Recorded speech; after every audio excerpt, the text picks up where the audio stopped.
Weekly. Welcome to Discovery Weekly, the bonus show from the podcast Discovery Show, where we put all of our extra discoveries throughout the week. No podcast-related discoveries allowed, though. I'm Zach. I'm Kirk. And I read a headline on The Guardian that messed with me so much that I had to read more about it. Oh, no. It was about a death metal Irish baron rewilding his estate. So What? A man named Randall Plunkett has a 1,600 acre. What does estate. rewilding mean? Am I going to learn that? Yes, you're gonna Okay. learn very shortly. But he has 1,600 acres in the middle of Ireland, and he is like in the beginning of this interview, he's literally just walking around in what looks like a wild pasture. And apparently, there is a growing push from the UN and from many of these science organizations saying that. Well, I mean, the UN, they literally say that the world needs to rewild and restore an area about the size of China to meet commitments on nature and the climate. And so we're talking about we need to bring nature strongly back to a enormous section of the planet to try and help the planet. And there is one man who's doing this, and it is a baron in Ireland, and it's wild. It's rewild. He is the 21st Baron of Dunsany, and he is 38 years old, and he was once a steak-eating, bodybuilding, death metal fan with no interest in land. And he is now vegan and on an environmental mission. He still loves death metal and sports a ponytail and a fake leather jacket, but he decided 7 years ago to turn over 300 hectares of his estate into a nature, no livestock, planting, sowing, or weeding area. And so his entire thing is 650 hectares. So that's about half. So about half of this, he has started to let go wild. So everything about how we cultivate is contrary to what nature would do. You know, even mowing our lawns, that is, you are fighting against the natural order of what wants to happen in your yard. Yeah. And so essentially what they're saying is, let it take over. Let it happen, baby. Just go with the flow. And so this guy is doing that, and he is getting a ton of hate for it because you're Why? also talking because he's the 21st in a line of barons, and he literally has like a castle on his estate. It's a 1,600 acre estate in Ireland. It's not a huge country. And so you have like all of this space that was once like this pristine manicured castle area, and half of it now has turned into just the wildlands. Is he like wilding his castle too? I think, I mean, the picture I see, the castle is in the background. It's hard to tell. Because that would be a little crazy. Yeah. It's like, hey, my castle, it's going to be now a rock sculpture that animals can live in and the plants can climb on. Yeah. And so a little more from this article, some people considered it disgraceful or disgraceful neglect of an estate associated with agricultural innovation. And he said, they just thought I was a complete waster, decadent, a fool. One farmer said I should be ashamed of myself for destroying the farm. But essentially, before, the estate had just 3 types of grass, and now it has 23 different types. And he didn't plant that. That was just by letting the birds do it. The trees regenerated, multiplied. And essentially, he has a lot of saplings growing that he hasn't planted. And all of this different things has attracted more insects, pollinators, things like that. He's getting a lot more birds, woodpeckers, barn owls, red kites, and sparrowhawks. He's getting all of these different types of animals, and he's starting to attract attention from people who are not upset with what he's doing. So botanists from Trinity College in Dublin have started visiting to study the transformation of essentially a historically preserved for a very long time estate to going back to nature. And they have kind of seen some things happen across Europe that support the idea that this can help. Like they call it a striking success in the article. Wildcats have returned to Dutch forest after centuries of absence because they're trying to return this to its natural wild state. And we've also seen a lot of this with the pandemic.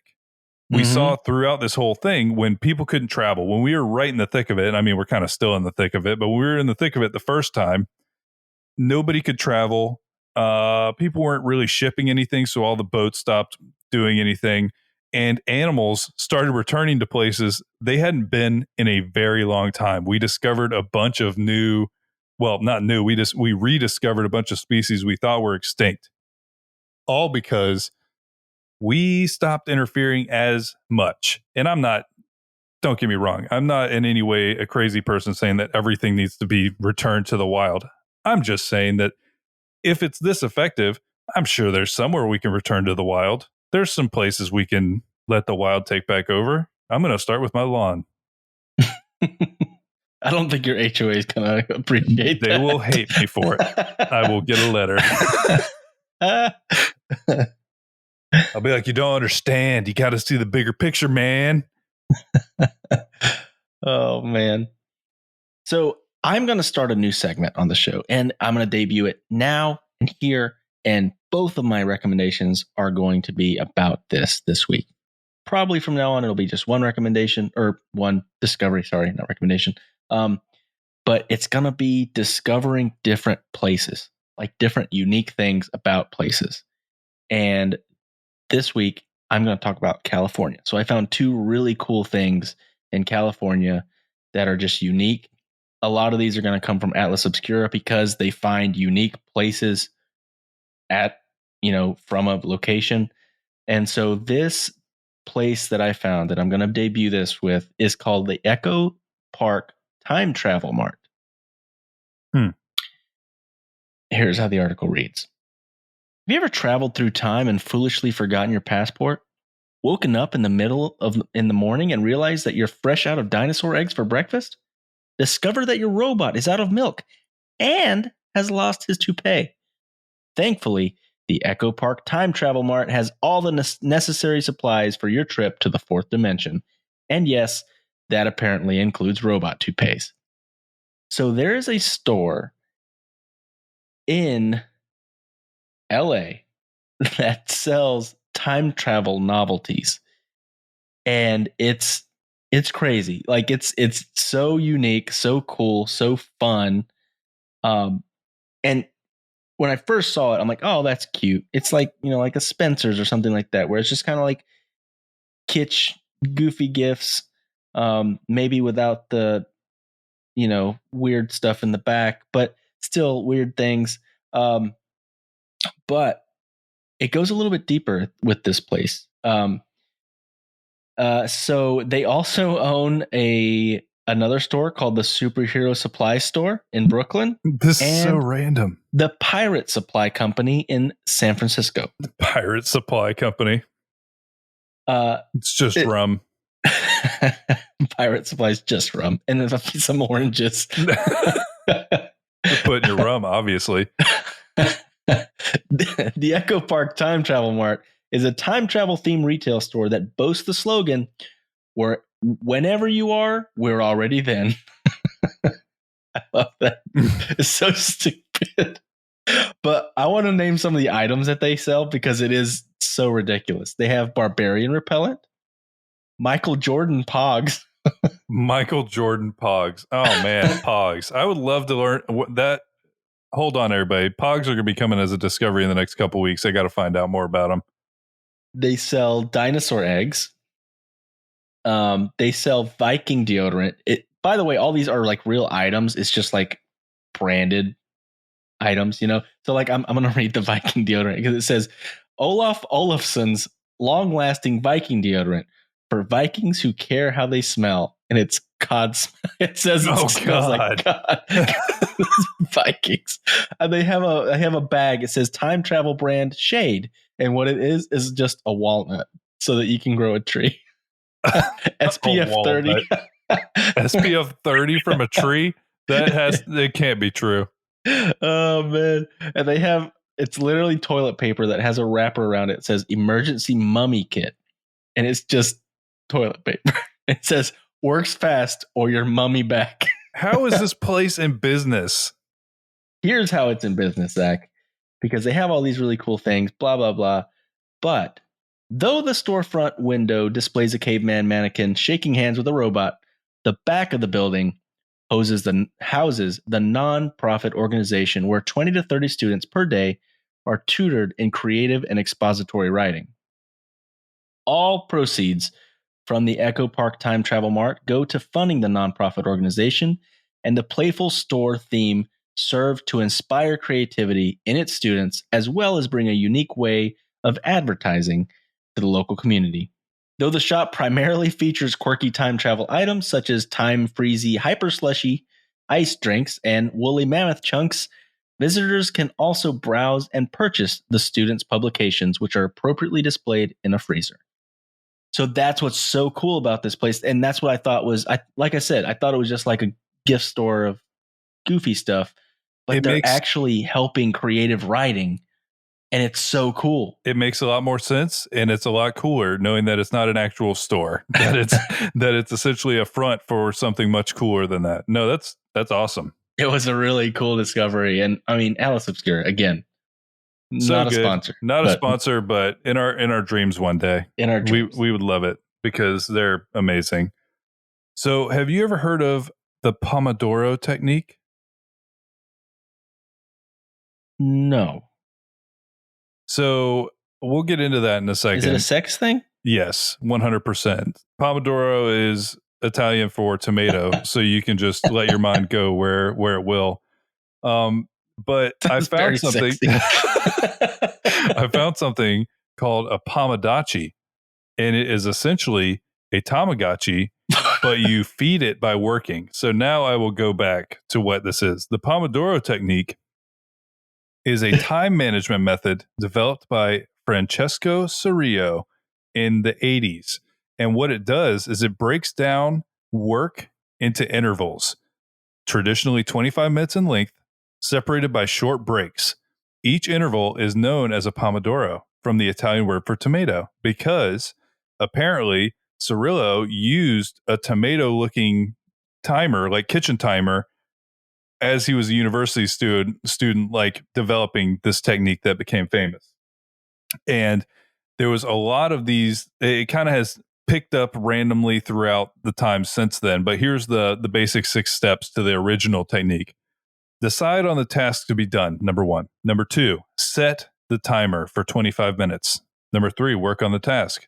Number 4, end work when the timer rings and take a short break, traditionally 5 to 10 minutes. If you have fewer than three Pomodoros, go back to step 2 and repeat until you go through all 3. After 3 are done, take a long break, traditionally 20 to 30 minutes, and then you go back to step 2. So it basically allows you to break like work sections into little chunks so you don't get kind of overwhelmed by it. It allows you to be rapidly productive in a little chunk, and there's a lot of like breaks spread in so you can kind of stay refreshed is the general. So it's like a working technique? Yeah, it's anything. I think that probably this picked up when people were trying to get people to work more effectively.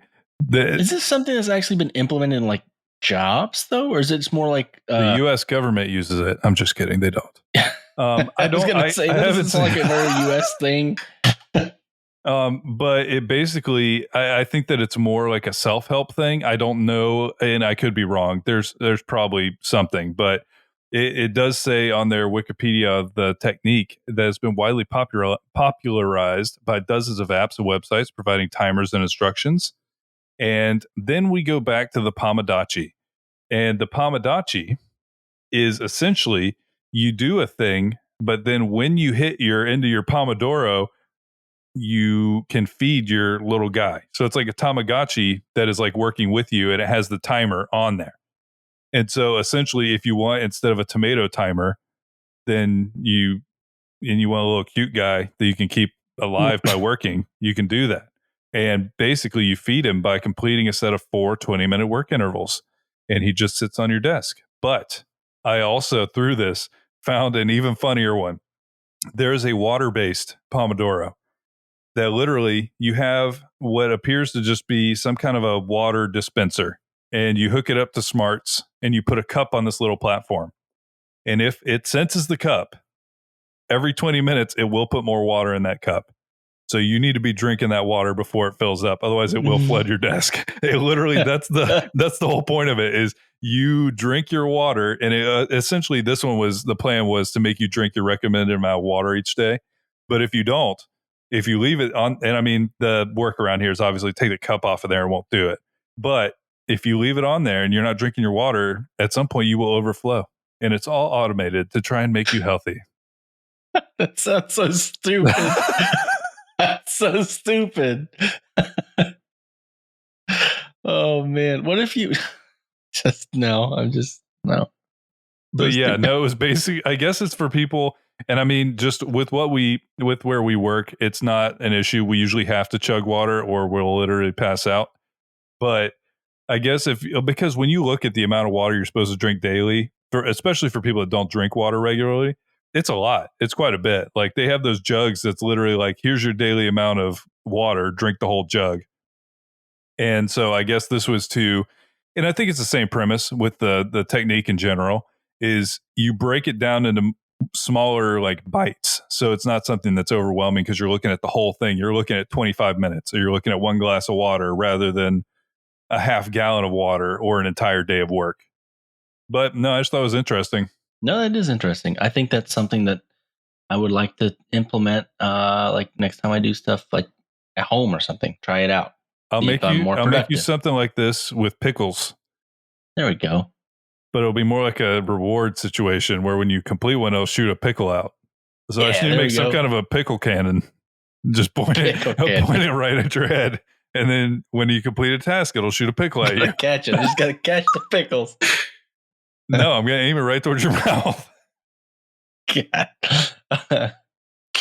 All right. So exploring California some more. We're going to scoot over to San Francisco. And there's something, again, that I had no idea existed. And it's not even that old. I thought it was, well, I guess it's kind of old. But it's a little bit older than me and you, but not by that much. It's called the wave organ. It's in San Francisco, California. So it's in the Bay Area. So it's located on a jetty in San Francisco Bay. The wave organ was built in 1986 in collaboration with the exploratorium artist Peter Richards. And he built an acoustic sculpture that amplifies the sound of the waves in the bay. And it looks so weird. It looks like a mix between like a fort looking thing, like with cannons, because it looks like cannons, but really it's just like pipes and tubes and like it's aesthetically pleasing. It also looks a little bit like something from Dr. Seuss, like something you would talk to like the Lorax with or something. The instrument itself is comprised of more than 20 PVC and concrete pipes that extend down into the water at various elevations. The sound is created by waves crashing against the ends of those pipes. When the waves roll in, the pipes resound with liquid music, low gurgling notes that ebb and flow with the restless movements of the ocean and changing of the tides. Wait, can you hear this? Is there a sound clip on here? There is not, at least not on this Atlas Obscura article. We have to look this up and see if we can include one in the show. I wonder if there's a YouTube video where we could put a little link to what this sounds like. I am so curious what this sounds like. If it exists, it will be played right here.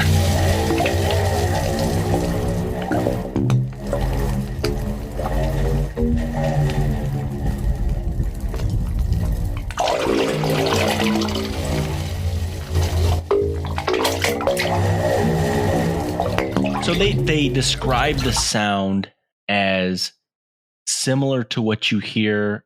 They say it's similar to the phenomenon of when you put a conch shell to your ear. So it's kind of like that, except for that it's a lot more fluctuating because, the waves are coming in and moving and stuff like that.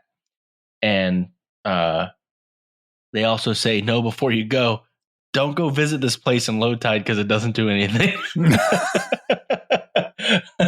So if you plan on visiting the wave organ in San Francisco, make sure you check the tides first and go during high tide. I don't hear anything.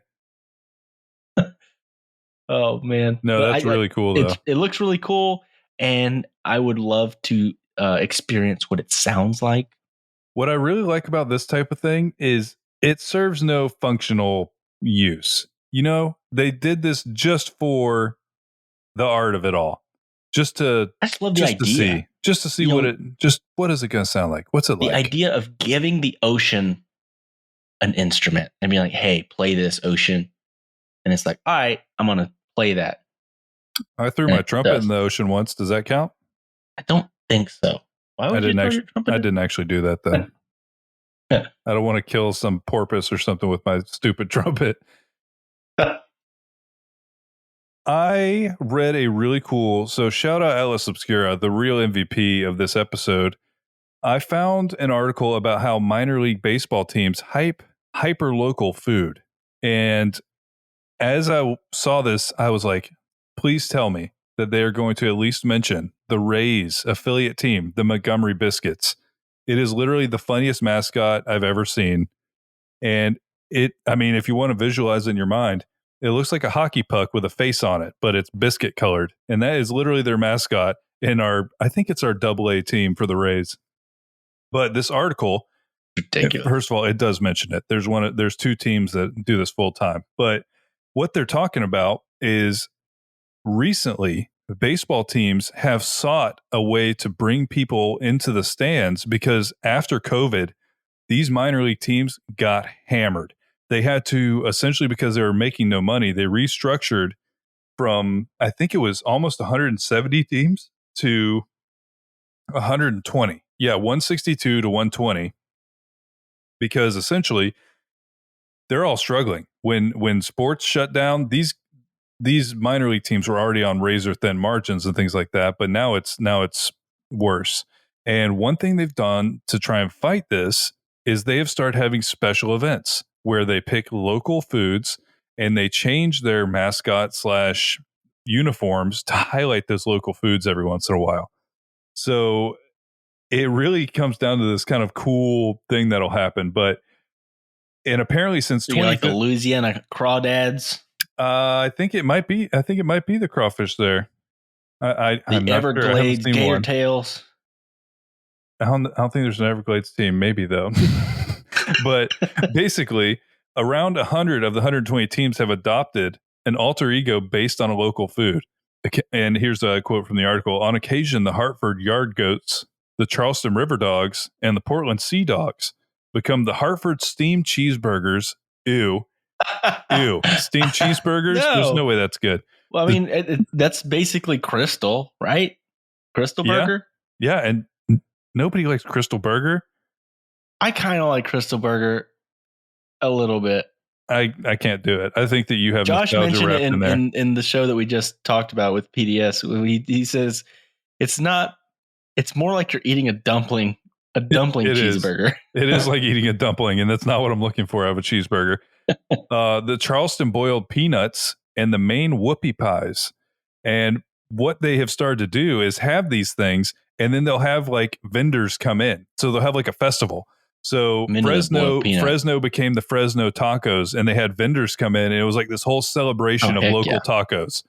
And so I just thought it was a really cool way to kind of do a couple things at once. You draw people in, you tie your community with your baseball team to your food. That's maybe the only way that I would ever care about baseball is if you could give me some tacos. Definitely minor league. I don't like it. But I mean, here's the smart thing I feel like they've done with minor league baseball. It usually is in a place that's very small and there's not anything going on, because Alabama doesn't have any professional sports teams at all. They have. That's why everyone loves their college football team. Exactly that. They're like more diehard than any other freaking. Yeah. It's crazy. And so I think that these small minor league teams in states like that, they do well. And so essentially you'll see stuff like the San Jose Churros, and you'll get to experience both a local food as well as support your local AA guys. I guess it could be AAA too. But yeah, I just thought it was a really cool way to kind of tie sports and like kind of small sports with local food. Well, I think that's all of our discoveries for this week, but be sure to tune in next week where we will have a bunch more, and thank you for listening. Thank you guys. Have a great week. We'll talk to you soon.